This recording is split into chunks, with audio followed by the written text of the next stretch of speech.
প্রিয়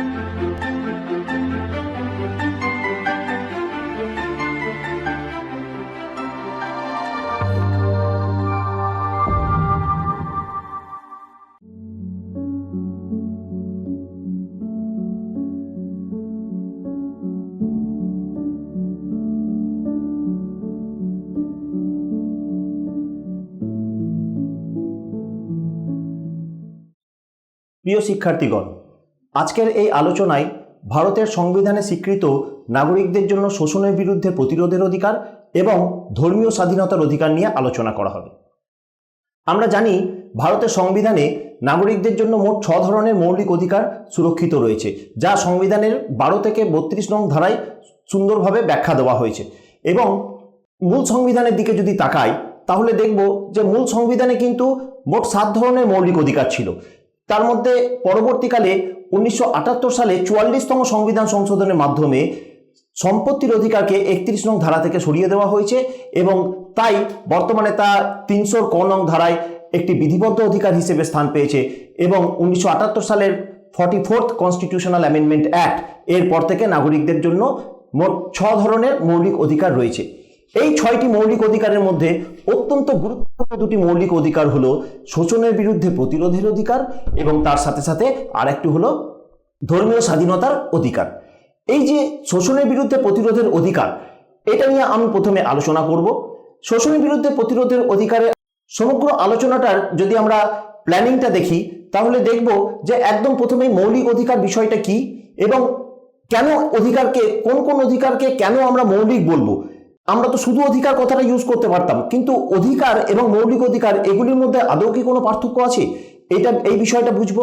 তার সাথে সাথে আমরা দেখব যে নাগরিকদের জন্য সংবিধানের 3য় অংশে শোষণের বিরুদ্ধে প্রতিরোধের জন্য কি ব্যবস্থা নেওয়া হয়েছে।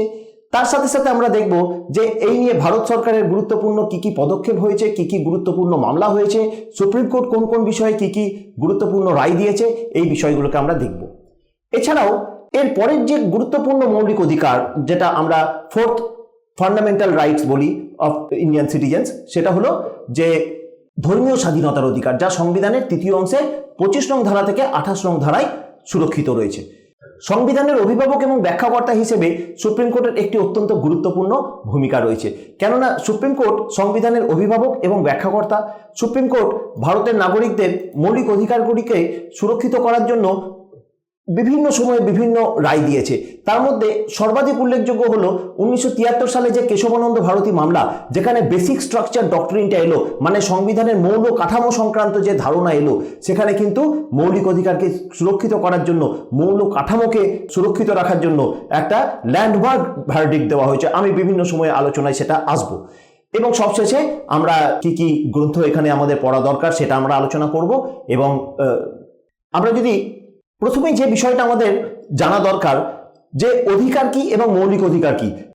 নাগরিকদের জন্য শোষণের বিরুদ্ধে প্রতিরোধের অধিকার বা ধর্মীয় স্বাধীনতার অধিকার, এগুলিকে আলোচনা করার পূর্বে সব থেকে আগে যেটা প্রয়োজন সেটা হচ্ছে অধিকার বলতে কি বোঝায় সেটা বোঝা, এবং কেন এই অধিকারকে আমরা মৌলিক বলছি, মৌলিক কথাটা কেন আগে জুড়ে দেওয়া হলো তা জানা দরকার।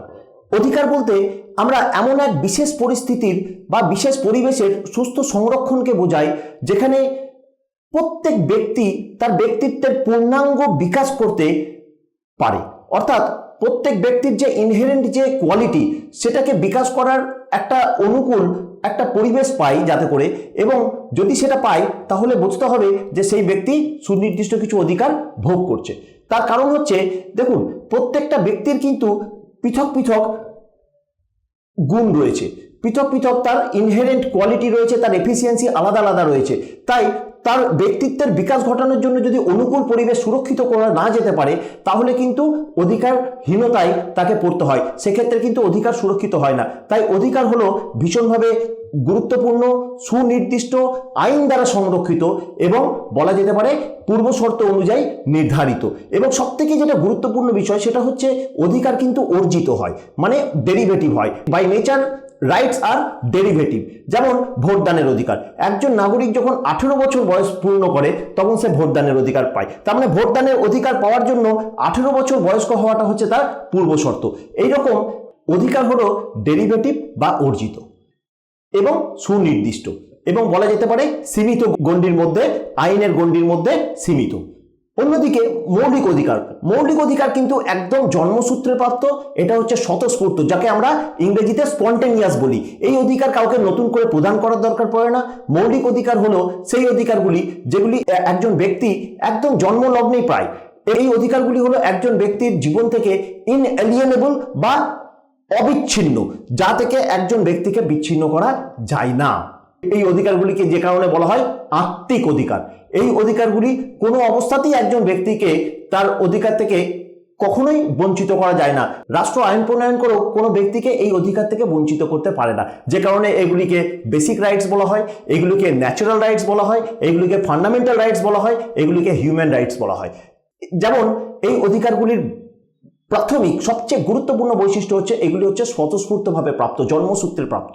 যেমন জীবনের অধিকার, শুধু জীবনের অধিকার নয়, তার সাথে সাথে স্বাধীনতার অধিকার, এবং জীবন এবং স্বাধীনতার অধিকারকে সুস্থভাবে বাঁচার জন্য মর্যাদার সঙ্গে, বা not only right to life, at the same time right to life with dignity, মর্যাদার সাথে বাঁচার অধিকার, এগুলি হচ্ছে ফান্ডামেন্টাল রাইটস, হিউম্যান রাইটস। এই জায়গাটা বুঝতে হবে। একদিকে হচ্ছে অধিকার, আর এই অধিকার যখন সুরক্ষিত হয়, কোনোভাবেই যখন একজন নাগরিককে এই অধিকার থেকে বঞ্চিত করা যায় না তখন, বা বিচ্ছিন্ন করা যায় না, তখন তাকে আমরা বলছি মৌলিক অধিকার। এই মৌলিক অধিকার প্রকৃতিগতভাবে স্বতঃস্ফূর্ত। আমরা যদি সংবিধানের ৩য় অংশে বর্ণিত নাগরিকদের মৌলিক অধিকারগুলিকে যদি আমরা লক্ষ্য করি, আমরা দেখব শোষণের বিরুদ্ধে প্রতিরোধের অধিকার অত্যন্ত গুরুত্বপূর্ণ অধিকার। সংবিধানের ৩য় অংশে যে ৬ ধরনের মৌলিক অধিকার রয়েছে, যেমন 14 নম্বর ধারা থেকে 18 নম্বর ধারায় নাগরিকদের জন্য সাম্যের অধিকার সুরক্ষিত রয়েছে। সেখানে জাতি, ধর্ম, বর্ণ নির্বিশেষে প্রত্যেক মানুষের যাতে সমানাধিকার প্রতিষ্ঠিত হয় তার জন্য সুন্দরভাবে সংবিধানে ব্যবস্থা করা হয়েছে, এবং রাষ্ট্রের কি কর্তব্য, কোন কোন জায়গায় কি কি বিধিনিষেধ আছে ইত্যাদি আলোচনা করা হয়েছে। আবার 19 থেকে 22 নং ধারায় যদি আমরা দেখি, আমরা দেখব সেখানে স্বাধীনতার অধিকারের সুস্থ সংরক্ষণ রয়েছে। 19 নং ধারা, 20 নং ধারা, 21 নং ধারায় এবং 22 নং ধারায় সুস্থভাবে নাগরিকদের স্বাধীনতার অধিকার সুরক্ষিত রয়েছে।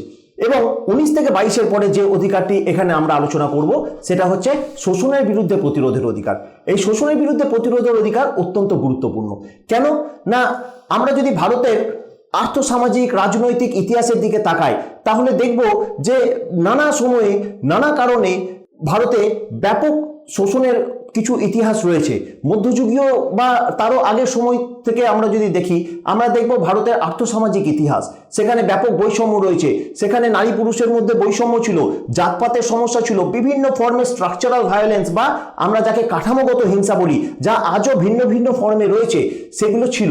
এবং স্বাধীনতা যখন পাওয়া গেল 1947-এ, এবং যখন ভারতের সংবিধান কার্যকর হলো 1950 সালের 26শে জানুয়ারি, যখন আমরা এই ভারতের সংবিধানকে, যেটা হচ্ছে ভারতের মূল সংবিধান, এই মূল সংবিধানে কিন্তু কোনো নাগরিক যাতে কোনো নাগরিকের ওপর শোষণ না চালাতে পারে তার জন্য খুব সুস্থভাবে সংবিধানে নাগরিকদের শোষণের বিরুদ্ধে প্রতিকারের অধিকার সুরক্ষিত করা হয়েছে বা স্বীকৃত করা হয়েছে। বলা হয়েছে যে কোনো রকম শোষণমূলক কার্যকলাপ, যেমন শিশু শ্রম, অবৈধ শ্রম ইত্যাদি, যাতে করে কোনো ব্যক্তিকে দিয়ে না করাতে পারে তার ব্যবস্থা করা হয়েছে। যেমন আমি যদি 23 নম্বর ধারা দেখি, এখানে কি বলা হয়েছে? এখানে বলা হয়েছে জোরপূর্বক শ্রম বা মানব দাসত্ব করানো যাবে না, এটা সম্পূর্ণভাবে নিষিদ্ধ। যারা এই ধরনের কাজ করবে তাদের বিরুদ্ধে আইনি ব্যবস্থা নেওয়া হবে। আমরা ভারতের ইতিহাস যদি দেখি তাহলে দেখব সামাজিক বর্জনের ইতিহাস, যাকে আমরা ইংরেজিতে সোশ্যাল এক্সক্লুশন বলি।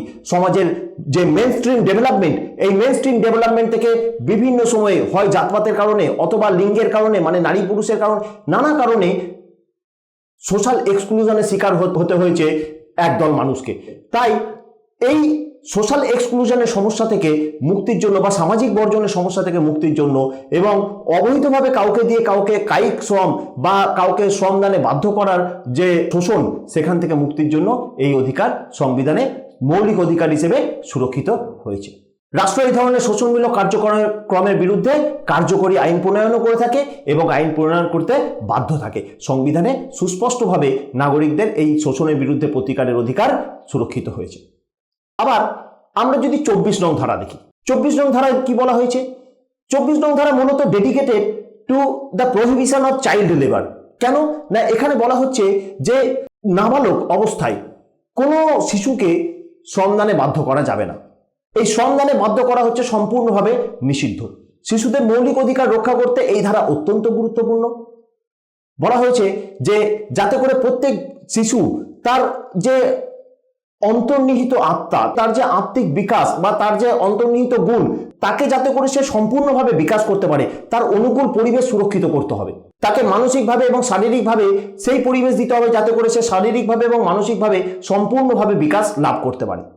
শিশুদের শোষণ বা তাদের জন্য যে কোনো ধরনের বিপজ্জনক শ্রম, যেমন হচ্ছে কলকারখানায় তাদের কাজ করানো বা বিভিন্নভাবে তাদেরকে বলপূর্বক শ্রমদানে বাধ্য করা, এই সমস্ত জায়গা থেকে মুক্তি দেওয়ার ব্যবস্থা করা হয়েছে এই 24 নম্বর ধারায়। আমরা যদি দেখি যে ভারত সরকারের কি কি পদক্ষেপ রয়েছে, আমরা দেখব যে এই যে bonded labour system abolition act 1976 বা child labour prohibition and regulation act 1986, এগুলি খুব গুরুত্বপূর্ণ আইন, যা যে কোনো ধরনের বিপজ্জনক কাজ থেকে বা কলকারখানার শ্রম থেকে বা যে কোনো ধরনের বন্ডেড লেবার থেকে নাগরিকদের মুক্তি দেওয়ার চেষ্টা করেছে।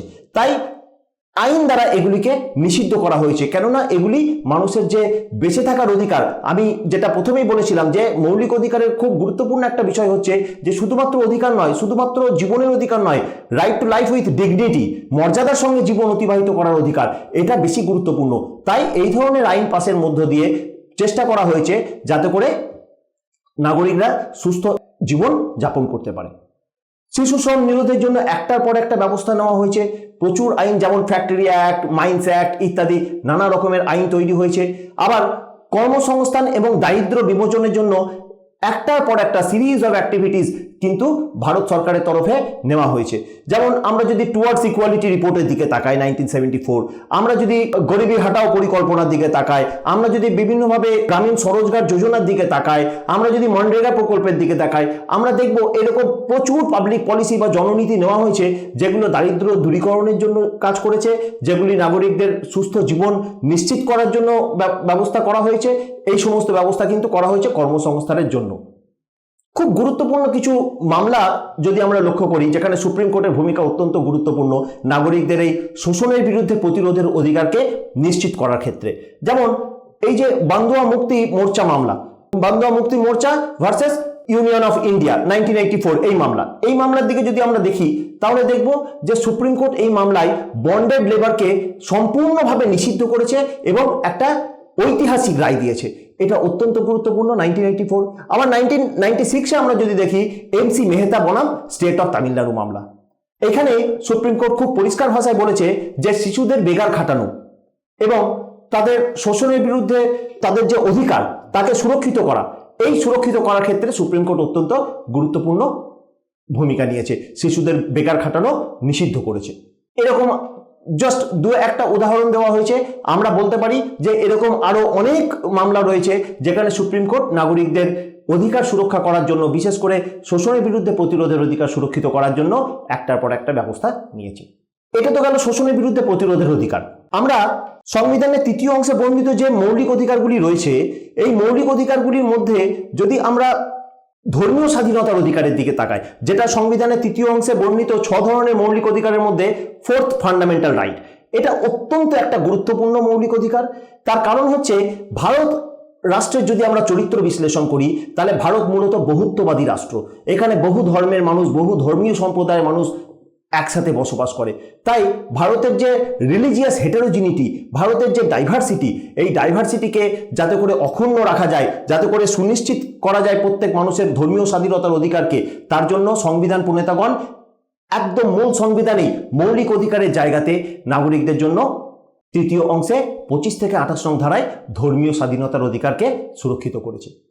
এই প্রত্যেকটি ধারাকে যদি আমরা পরপর বিশ্লেষণ করি তাহলে আমরা বুঝতে পারবো যে সংবিধান প্রণেতাদের মূল উদ্দেশ্য কি ছিল।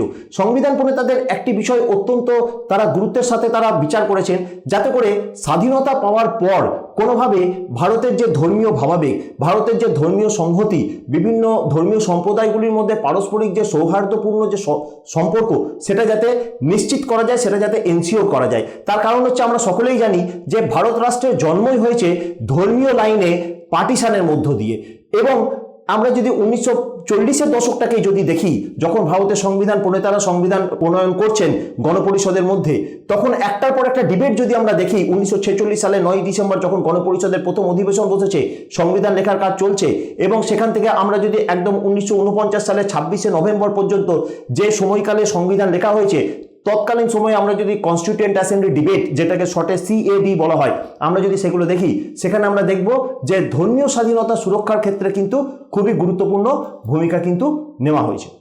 যেমন খুব গুরুত্বপূর্ণ যদি আমি কতগুলো কথা খুব ইন্টারেস্টিং যদি আমি উল্লেখ করতে চাই, দেখব যেমন সংবিধানের প্রস্তাবনা, এখানে প্রথমেই শুরু হচ্ছে we the people of India.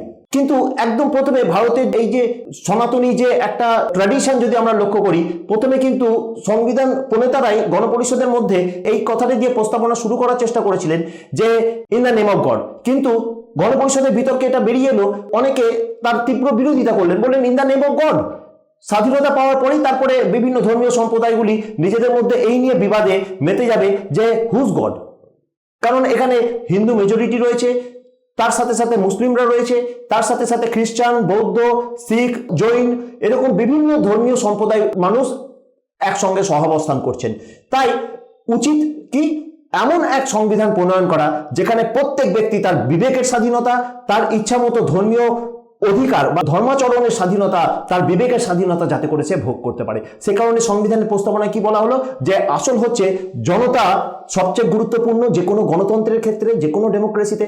তাই কি শুরু হলো, যে কথাটা দিয়ে শুরু হলো সংবিধানের প্রস্তাবনা, সেটা হলো যে we the people of India, আমরা ভারতের জনগণ। তাই ওই কথাটিকে রিপ্লেস করা হলো in the name of god.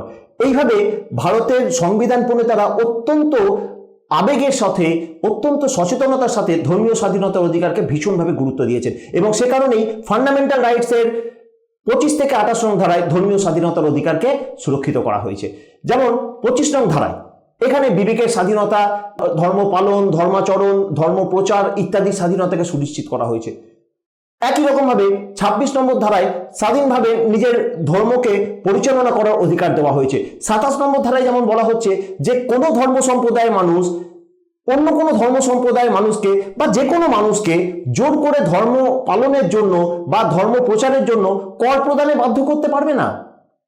এটা অত্যন্ত গুরুত্বপূর্ণ একটা মৌলিক অধিকার। আবার একই রকম ভাবে শিক্ষা প্রতিষ্ঠান, কোনো শিক্ষা প্রতিষ্ঠান, সেটা সরকারের সম্পূর্ণভাবে রাষ্ট্রায়ত্ত শিক্ষা প্রতিষ্ঠান হতে পারে বা সরকার পোষিত হতে পারে, আংশিকভাবে পোষিত শিক্ষা প্রতিষ্ঠান হতে পারে, কোনো শিক্ষা প্রতিষ্ঠানে ধর্ম শিক্ষা দেওয়া যাবে না। এমনকি যদি সেটা বেসরকারি শিক্ষা প্রতিষ্ঠান হয়, সেখানেও বলপূর্বক কোনো ভাবেই ধর্ম শিক্ষা দেওয়া যাবে না। এটা কিন্তু ভারতের সংবিধানে সুরক্ষিত রয়েছে।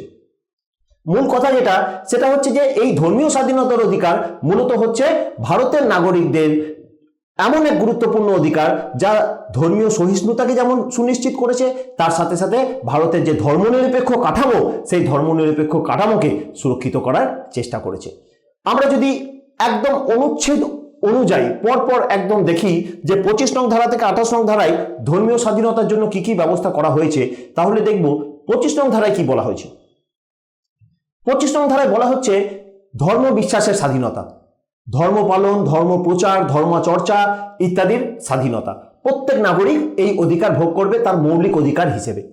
যেমন 25-এর 1 নং ধারায়, 25-এর 1 নং ধারায় বলা হচ্ছে যে প্রত্যেক ব্যক্তি তার বিবেকের স্বাধীনতা ভোগ করবে, ধর্ম শিক্ষা, ধর্ম পালন, ধর্ম প্রচার ইত্যাদি স্বাধীনতা ভোগ করবে। এখানে কোনো রকম ভাবে রাষ্ট্র, সরকার বা কোনো প্রতিষ্ঠান নাগরিকদের এই অধিকারকে হস্তক্ষেপ করতে পারবে না, ক্ষুণ্ণ করতে পারবে না। কেন না, এটা হচ্ছে inalienable to an individual, indispensable part of an individual, মানে কোনো রকম ভাবে বঞ্চিত করা যাবে না, কোনো নাগরিককে বিচ্ছিন্ন করা যাবে না। এই কারণে একে বলা হচ্ছে বেসিক অর ফান্ডামেন্টাল। ফান্ডামেন্টাল মানেই হচ্ছে কোনো ব্যক্তিকে তার এই অধিকার থেকে বিচ্ছিন্ন করা যাবে না, এটা হচ্ছে মৌলিক, যে কারণে সংবিধানের 25-এর 1 নং ধারা অত্যন্ত গুরুত্বপূর্ণ। সাথে সাথে এটাও ভাবা হয়েছে যে এই যে 25-এর 1 নং ধারা, তার সাথে সাথে বলা হয়েছে যে এই অধিকারটি ভোগ করার ক্ষেত্রে রাষ্ট্র কি তাহলে সম্পূর্ণভাবে কোনো রকম বাধা নিষেধ আরোপ করবে না, রাষ্ট্র কি সম্পূর্ণভাবে রিফ্রেইন থাকবে, তাও নয়। এখানে বলা হয়েছে যে 25-এর 2 নং ধারায় কোনো কোনো ক্ষেত্রে রাষ্ট্র প্রয়োজনে যুক্তিসঙ্গত, অন রেশনাল গ্রাউন্ড, রাষ্ট্র প্রয়োজনে যুক্তিসঙ্গত বাধা নিষেধ আরোপ করতে পারে।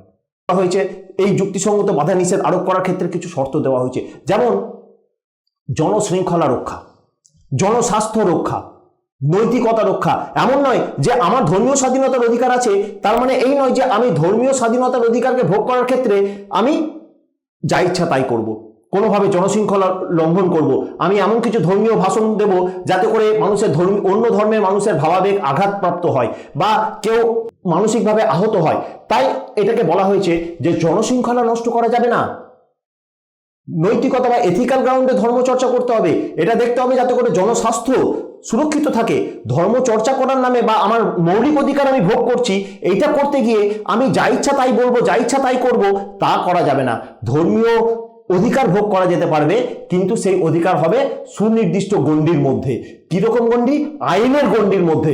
আইন ব্যতীত, আইনকে লঙ্ঘন করে ধর্মীয় স্বাধীনতার অধিকার ভোগ করা যাবে না। তাই জনশৃঙ্খলা বা পাবলিক অর্ডার, জনস্বাস্থ্য, পাবলিক হেলথ, এগুলো হবে গুরুত্বপূর্ণ বিষয়, যেগুলোকে কেন্দ্র করে রাষ্ট্র প্রয়োজনে কোনো ব্যক্তির বা কোনো সম্প্রদায়ের ধর্মীয় স্বাধীনতার অধিকারে যুক্তিসঙ্গত কারণে বিধিনিষেধ আরোপ করতে পারে, এবং সেটা কিন্তু যুক্তিসঙ্গত কারণ থাকতে হবে।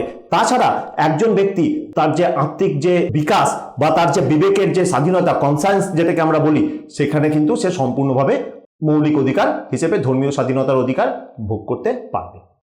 ধর্মীয় স্বাধীনতার অধিকারের তালিকায় 26 নং ধারা ভীষণভাবে গুরুত্বপূর্ণ। কেন? তার কারণ হচ্ছে এই অধিকার প্রত্যেক নাগরিককে, বলা যেতে পারে প্রত্যেক ধর্মীয় সম্প্রদায়কে তাদের ধর্ম চর্চার জন্য, তাদের ধর্ম পালনের জন্য, তাদের ধর্ম প্রচারের জন্য সংস্থা স্থাপনের অধিকার দিয়েছে। এবং শুধুমাত্র স্থাপন নয়, সাথে সাথে বলছে যে সেই সংস্থাকে রক্ষণাবেক্ষণও তারা করতে পারে। এছাড়াও স্থাবর সম্পত্তি, অস্থাবর সম্পত্তি ইত্যাদি অর্জন করতে পারে, যেগুলি হচ্ছে ধর্মীয় স্বাধীনতার অধিকারের অন্তর্ভুক্ত। এছাড়াও সে সেই সম্পত্তি ভোগ দখলও করতে পারবে, মানে তার উপর তার সম্পূর্ণভাবে অধিকার থাকবে, যেটাকে আমরা বলি এন্টাইটেলমেন্ট থাকবে। এবং এই সম্পত্তির অধিকার সে নিজের ধর্মীয় সম্প্রদায়ের নিয়ম অনুযায়ী পরিচালনাও করতে পারবে এবং সম্পূর্ণভাবে তার অধিকার প্রতিষ্ঠা করতে পারবে। এমনকি নিজস্ব ধর্মীয় বা দাতব্য প্রতিষ্ঠান স্থাপন, ধর্মীয় দাতব্য প্রতিষ্ঠান ইত্যাদিও সে স্থাপন করতে পারবে এবং সাথে সাথে তা সম্পূর্ণভাবে পরিচালনা করতে পারবে। এখানে রাষ্ট্র কোনোভাবে হস্তক্ষেপ করতে পারবে না, যদি না তা জনস্বাস্থ্য, জনশৃঙ্খলা ইত্যাদিকে ক্ষুণ্ণ করে। এখানেও একই রকমভাবে 25 নং ধারার মতোই 26 নং ধারায় যুক্তিসঙ্গত বাধা নিষেধের কথা উল্লেখ করা হয়েছে। এখানে পরিষ্কার ভাষায় বলা হয়েছে যে জনশৃঙ্খলা রক্ষা, নৈতিকতা, জনস্বাস্থ্য সুরক্ষা করা ইত্যাদি নানা কারণে রাষ্ট্র নাগরিকদের এই 26 নম্বর যে ধারায় বর্ণিত যে ধর্মীয় স্বাধীনতার অধিকার, তার উপর যুক্তিসঙ্গত বাধা নিষেধ আরোপ করতে পারে। খুব গুরুত্বপূর্ণ একটি ধারা হলো 27 নং ধারা এই ধর্মীয় স্বাধীনতার অধিকারের মধ্যে। কেন না, এই 27 নম্বর ধারায় কোনো রকমভাবে জোর করে বলপূর্বক কর প্রদানের যে সমস্যা, সেখান থেকে মুক্তির একটা পথ দেখানো হয়েছে। 27 নং ধারায় খুব স্পষ্টভাবে বলা হয়েছে কোনো একটি বিশেষ ধর্ম বা ধর্ম সম্প্রদায়ের রক্ষণাবেক্ষণের জন্য কোনো ব্যক্তিকে জোর করে কর প্রদানে বাধ্য করা যাবে না।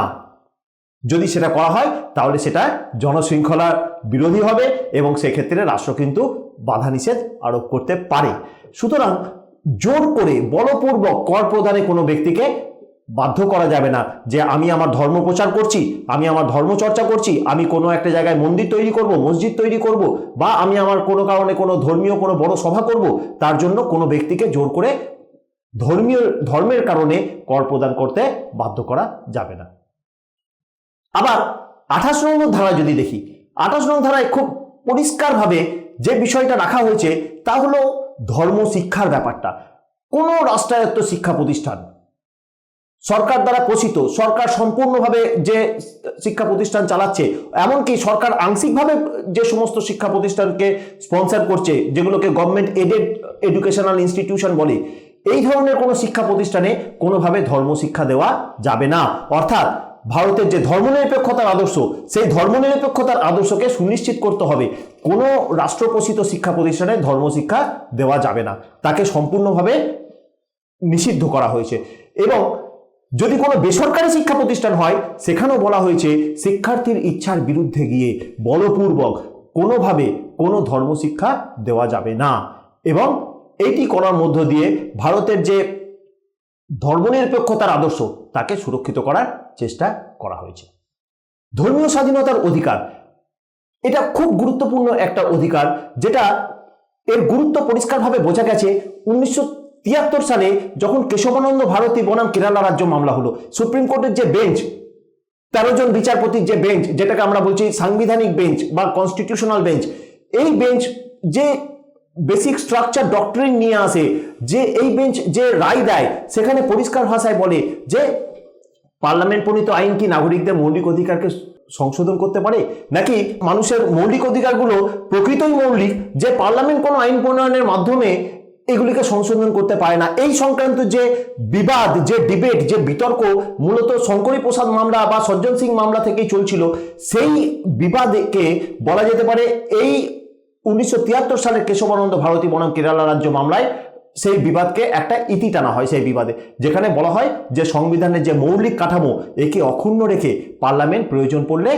মৌলিক অধিকারকে সংশোধন করতে পারে, কিন্তু মনে রাখতে হবে সংবিধানের যে মৌল কাঠামো তাকে অক্ষুণ্ণ রাখতে হবে। মৌল কাঠামোকে কোনোভাবে চেঞ্জ করা যাবে না, বেসিক স্ট্রাকচারকে চেঞ্জ করা যাবে না, এবং ধর্মনিরপেক্ষতার যে আদর্শ, মানুষের যে ধর্মীয় স্বাধীনতার অধিকার, তাকে কিন্তু সংবিধানের মৌল কাঠামো হিসেবেই রাখা হয়েছে।